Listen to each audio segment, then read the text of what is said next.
হে everyone, good morning. সবাই কেমন আছো? কিছুদিন যাবৎ কোনো ব্লগ করা হয়নি। সবাই কমেন্ট করছিলে যে শরীর ঠিক আছে কি না। শরীরে টুকিটাকি অসুবিধা ছাড়া শরীর একদম ঠিক আছে, কিন্তু জীবনটা এখন একই ধাতে চলছে। ঠিক সেই কারণেই কোনো ব্লগ করে আর তোমাদেরও বোর করিনি। 1 তারিখ ঢুকছে শৈবাল বাবু, ঠিক তারপর থেকে জমিয়ে ব্লগ শুরু হবে। আর এখানে আমি ভাবলাম যে তোমরা অনেকেই কমেন্ট করো যে আমার এই প্রেগনেন্সিতে আমি কী ডায়েট রাখছি সেটা একটু শেয়ার করতে। তো ভাবলাম মিনি ব্লগ একটু শেয়ার করেই দিই তোমাদের সাথে। এখন আমার 9 মান্থ প্রেগনেন্সি শুরু হয়ে গেছে। সকালবেলা আমি একটু ড্রাই ফ্রুটস খাই, খেয়ে প্রোটিন পাউডারের সাথে একটু দুধ খাই। তারপরে বেড ফেড ক্লিন করা টুকিটাকি কাজ থাকে, এগুলো সামলে নিই। তারপর ব্রেকফাস্টে আজকে ছিল রুটি আলুর তরকারি, যেদিন যেমন হয়। আর একটা করে ডিম সিদ্ধ রেগুলার থাকে, কিন্তু আজকে আমি ডিম খাইনি, যেহেতু আমাদের আজকে দুপুরে আর রাতে দুবেলায় ডিম ছিল। তো সেই কারণে আমি আজকে ডিম খাইনি। আমার হিমোগ্লোবিনটা যেহেতু কমের দিকে থাকে, তো আমি একটা বিটের রস বা কুলেখাড়া এগুলো খাওয়ার চেষ্টা করি। এখানে বিটের রসটা বানিয়ে নিচ্ছিলাম, এটা হয়েও গেছে, জাস্ট ছেঁকে নেব, তাহলেই হয়ে যাবে। এরপর ঠিক 11টা সাড়ে 11টার দিকে আমি একটা ডাবের জল খাই। গোটা প্রেগনেন্সিতে আমি কিন্তু ডাবের জল রেগুলার খেয়েছি।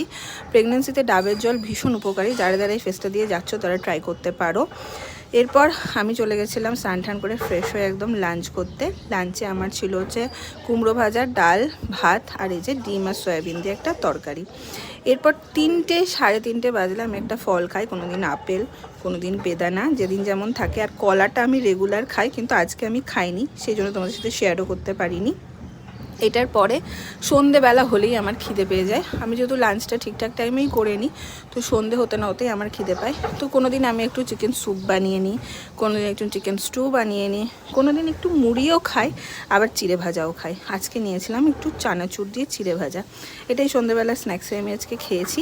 আর সেদিন তোমাদেরকে বলেছিলাম বলো তো কিসের অনুষ্ঠানের লিস্ট চলছে। তোমরা সবাই একদম ঠিকঠাক গেস করেছিলে। আমার 9 মাসের সাধের অনুষ্ঠানের লিস্ট চলছিল, যেটা আমার শ্বশুরবাড়ি থেকে দেওয়া হবে। আর এই পোটলাটাই ছিল আমার বিয়ের বাসন, মানে যেটা আমার বাড়ি থেকে দেওয়া হয়েছিল, কাঁসার বাসনপত্র। তো সেই থালা বাটি গ্লাস বার করা হচ্ছিলো, এগুলোতেই আমাকে খেতে দেওয়া হবে।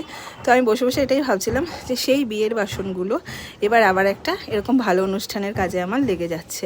যাই হোক, দেখা হচ্ছে পরের বড় ভ্লগে। টাটা, সবাই ভালো থেকো।